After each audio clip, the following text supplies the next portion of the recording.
Avrupa'nın en yoksul 3. ülkesi olan Arnavutluk aynı zamanda yolsuzluk konularıyla da hali gündem oluyor. Fakat tüm bunlara rağmen Adriyatik Denizi sayesinde İtalya, kara sınırları nedeniyle Yunanistan'la komşu olduğu için biz Türk turistler için kimi zaman riskli olabiliyor. Niye mi bunu söylüyorum? Çünkü çok acı ama Avrupa'nın en yoksul ülkelerinden birini ziyaret etmek isteseniz bile psikolojik anlamda zorlanabiliyorsunuz. Schengen bölgesinde bulunan sınırları nedeniyle Arnavutluğa gidiş dönüş bilet almak zorundasınız. Yoksa sınırda keyfi geri döndürmeler yaşanabiliyor. Ancak bunların hiçbiri benim için engel değildi. Çünkü dünyanın ilk ve tek ateist devletini daha yakından tanımak için bu yolculuğu yapmak istiyordum.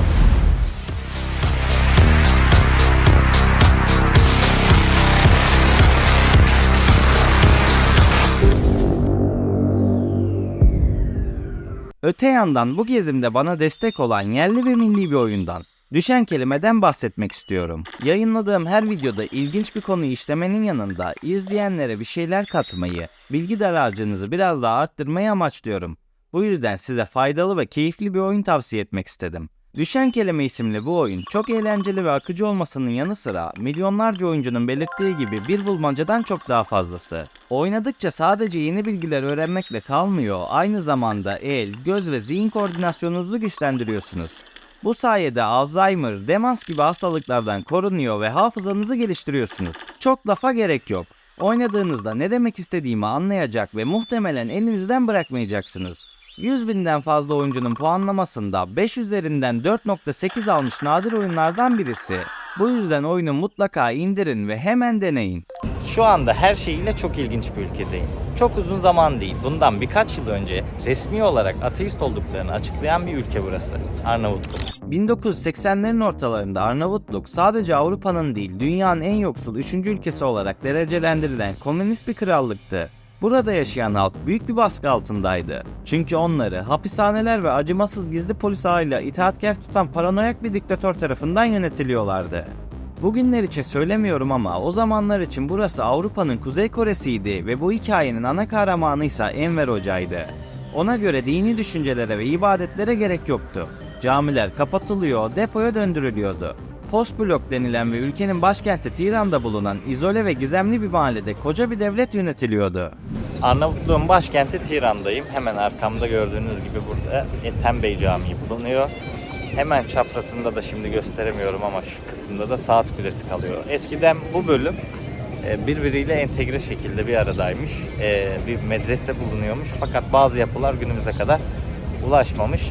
Enver Paşa'nın yönetimi almasıyla birlikte hemen arkamda gördüğünüz işte bu tarz camiler depo olarak kullanılıyor, kapatılıyor, yıkılıyor. Haliyle de ülkedeki cami sayıları azalıyor. Şu anda modern Arnavutluk'ta hala İslamiyet ve Müslümanlık yaygın olarak devam ediyor. Peki tüm bunlar nasıl başladı? Arnavutluk nasıl ve neden ateist bir devlete dönüştü? Bunları anlatmak için tarihi yolculuk yapmamız gerekiyor. Hazır yolculuktan bahsetmişken Ağustos ayında kanal 2. yaşına girecek. O güne kadar 100.000 yolculuğumda desteklerinize ihtiyacım var. Videoyu beğenmeyi ve kanala abone olmayı unutmayın lütfen. Osmanlı'dan ayrıldıktan sonra Arnavutluk 20. yüzyıl boyunca çatışmalarla şekillenen bir devlete dönüştü. İlk olarak 1939'da İtalya, sonra da Almanlar tarafından işgal edildiler. Biliyorsunuz 2. Dünya Savaşı ile birlikte Arnavutluk Hitler kontrolüne giriyor ve büyük bir işgali uğruyor. Haliyle Hitler Yunanistan'ı da alıyor, Arnavutluğu da alıyor ve Türkiye ile sınır komşusu olacak şekilde bayağı ilerliyor. Bu dönemde Enver Hoca liderliğindeki Arnavutluk Emek Partisi bir direniş hareketi yürüttü. 1944'ün sonlarında Almanlar Güney Balkanlardan çekildi ve Arnavutluk böylece faşizmden kurtuldu. Fakat daha büyük bir tehlikeyle karşı karşıya olduklarından haberdar bile değillerdi. Ülkede otorite boşluğu oluşmuştu ve bu güç boşluğunda ortaya Enver Hoca adında birisi çıktı. Aslında bu isim hali sürpriz bir isimdi çünkü partide çok büyük bir güce sahip değildi. Bazı kaynaklara göre partideki misyonu yoktu ve rastgele seçilmiş birisiydi. Partinin kuruluşunda bulunmasının tek sebebi din kotalarını karşılamak olduğu speküle ediliyor. Bu düşünceye göre partideki diğer tüm üyeler Hristiyandı ve nüfusun temsili olması için Müslüman bir üyeye ihtiyaç duyuluyordu. Bu isim de Enver Hoca'ydı. Fakat Müslüman kimliği yansıttığı düşünülen bu adamın ülkeyi din ve siyasi görüş açısından tamamen değiştirebileceğini kim düşünebilirdi ki?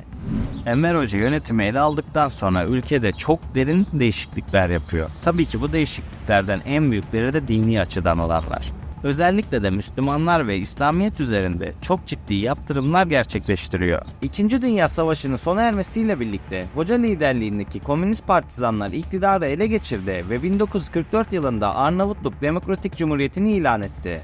1946 yılında kurulan Halk Cumhuriyeti'nin ilk başkanı oldu ve ölümüne kadar ülkeyi tek parti rejimiyle yönetti. Enver Hoca ve Arnavutluk Emek Partisi, Marksist ve Leninist bir ideolojiye bağlıydı. Bu ideoloji, dinin bir tür halkın afyonu olduğunu ve insanların gerçek toplumsal ve ekonomik sorunlardan uzaklaşmasına neden olduğunu savunuyordu. Dolayısıyla Hoca ve partisi, dini kurumların ve inançların ortadan kaldırılmasını, sosyalist bir toplumun inşası için gerekli gördüler. Ülkedeki din karşıtı kampanyalar, öncelikle dini liderlerin tutuklanması, dini okulların kapatılması ve ibadet yerlerinin devlet kontrolü altına alınmasıyla başladı. 1945'te çıkarılan yasalar, dini faaliyetlerin büyük ölçüde kısıtlanmasına ve dini mülkiyetin kamulaştırılmasını sağladı. O dönemlerde imamlar ve rahipler sürgüne gönderildi veya idam edildi. Aslında Arnavutluk tarihsel olarak hem İslamiyet hem de Hristiyanlığın var olduğu bir ülkeydi. Enver Hoca'nın din karşıtı politikaları tüm dini grupları hedef almasına rağmen İslamiyet'e yönelik özel baskılar da uygulandı. Hoca İslamiyet'in geleneksel ve toplumsal yapılar üzerindeki etkisini kırmak için özellikle köylerde ve kırsal alanlarda yoğun bir baskı politikası izledi. 1960'larda Enver Hoca, Mao Zedong'un Çin'de gerçekleştirdiği kültürel devrimden ilham alarak Arnavutluk'ta benzer bir kampanya başlattı ve işleri abartmaya karar verdi. Bu hareketin doruk noktası 1967'de ülkenin resmi olarak ateist ilan edilmesi oldu. Okullarda ve kamu kuruluşlarında ateist propaganda yoğun bir şekilde yapılmaya başlandı. Dini inançlarsa bütünüyle gerici ve yabancı bir unsur olarak damgalandı. Hocanın iktidardayken aldığı kararlar nedeniyle Arnavutluğun o dönemlerde Kuzey Kore'den bile daha kapalı bir ülke olduğunu söyleyebilirim. Sovyet Sosyalist Cumhuriyetler Birliği ve Çin gibi sosyalist ülkelerle yakın ilişkiler kuruldu. Ancak zamanla bu ülkelerle olan ilişkiler bozuldu ve Arnavutluk kendi kendine yeterlilik ve bağımsızlık politikasına yöneldi. İşte tam da bu dönemde ülkede sayısız entelektüel öldürüldü. YouTube politikaları nedeniyle çok fazla detayına inemeyecek olsam da Tiran'a giderseniz muhakkak Bunkart müzelerini gezmenizi öneriyorum. O korkunç atmosferi en iyi hissedebileceğiniz yer kesinlikle burası. Burada soğuk beton duvarlar arasında dolaşırken o dönemin zorlu yaşam koşullarını ve halkın maruz kaldığı baskıyı yakından hissedeceksiniz. Bunkart 2 ise şehrin tam merkezinde bulunuyor. Burada da hoca tarafından katledilen insanların sorgulandığı yerleri göreceksiniz. Konuya geri dönecek olursak, o dönemlerde ülke günden güne içine kapanıyordu ve Avrupa bu durumu değiştirmek istiyordu. Amerika Birleşik Devletleri ve Birleşik Krallık, Değerli Şeytan Operasyonu kod adı altında hocanın hükümetini devirmeye çalışmıştı. Ancak bu operasyon başarısız oldu. Ayrıca 1954'ten sonra Arnavutluk'taki komünizmi baltalama düşüncesinden vazgeçseler de bu operasyon hocanın karakterinde değişimlere neden olmuştu. Adam tam anlamıyla paranoyak birine dönüştü desem yeridir.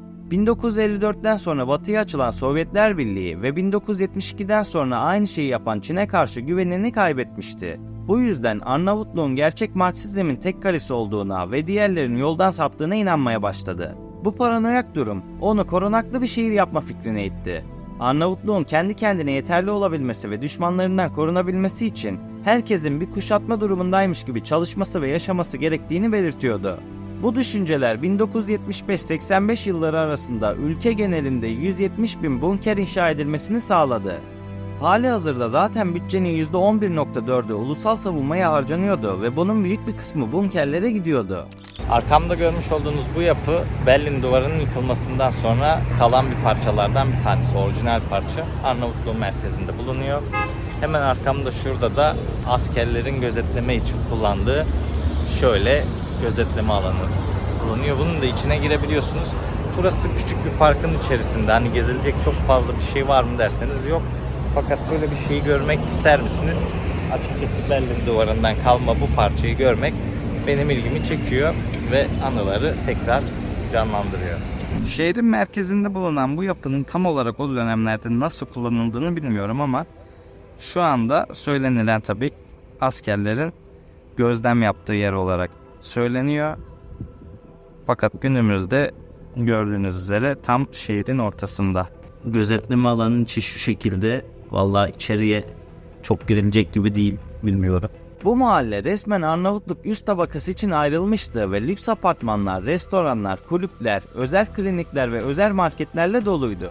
Burada sadece üst düzey komünist yetkililer yaşıyor, bölgede sivil giyimli polis memurları devreye atıyordu. Mahalle çevresinde silahlı muhafızlarla dolu kontrol noktaları vardı. Berlin Duvarı parçasını şurada görüyorsunuz, hemen yanında zaten. Şurada bir gözetleme alanı vardı. Burada da tam tanımlayamadığım bir nesne var. Oturduğum yerde de böyle sığınaklara, tünellere açılan muhtemelen alanlar var. Bu parkın içerisinde şuraya doğru ilerledikçe yine bu aşağı doğru açılan, tünellere doğru açılan kapıları göreceksiniz. En sonunda da zaten bu gözetleme kapısı ortaya çıkıyor. Fakat bloktaki en ilgi çekici yer Komünist Parti Merkez Komite binasının yanındaki bu binaydı. Binanın tek amacı parti elitleri için bir tür kulüp olarak işlev görmekti. Bu binanın içinde yasaklı yabancı filmler gösteren bir sinema, bilardo odaları ve pahalı içkilerle partililerin birbiriyle kaynaştığı yerler bulabilirdiniz. Dolayısıyla bu bina, parti elitlerinin ülke için koydukları kuralları kendilerini ihlal ettiğinin en büyük kanıtıydı. Hadi işleri biraz daha ilginçleştirelim. Blokun sakinleri siyasi gücü ellerinde tutmak için birbirleriyle evlenirmiş. Fakat bu onların kuralları çiğnediği tek yer değildi. Ayrıca özel mülkiyet de yasa dışıymış. Bu nedenle özel araçlar da yasaklanmıştı. Ancak bu durum Enver Hoca ve kabinesindeki birçok kişi için geçerli değildi. Mesela hocanın Mercedes marka arabası olduğu bilinir. Tüm bu baskıcı tutum hocanın ölümüne kadar devam etti. Enver Hoca 11 Nisan 1985 tarihinde 76 yaşında öldü. Ölüm nedeni kalp yetmezliği olarak kaydedildi. Zaten hoca siyasi dönemin son yıllarında ciddi sağlık sorunlar yaşamıştı ve bir süredir aktif siyasetten çekilmişti. Ölümünden sonra Arnavutluk'ta büyük bir yas ilan edildi ve hocanın cenazesi devlet töreniyle toprağa verildi. Komünist fikirler Ramiz Aliye liderliğinde devam etse de ülke 1990'ların başlarında Doğu Avrupa'da yaşanan demokratikleşme hareketlerinden etkilendi. 90'larda başlayan reform sürecinde Tiran'da bulunan Enver Hoca heykeli yıkıldı. Böylece komünist rejimin çöküşü başladı. Bu dönemden sonra ülke çok partili sisteme geçti. Peki siz bu konu hakkında ne düşünüyorsunuz? 4 ülkeyi kapsayan Balkanlar turumdan döndüm. Yakında diğer ülkelerle de alakalı videolar paylaşacağım. Kanala abone olarak ve videoyu beğenerek bana destek olabilirsin. Beni buraya kadar dinlediğin için teşekkür ederim. Bir sonraki videoda görüşmek üzere. Kendinize iyi bakın, sağlıkla ve barışta kalın.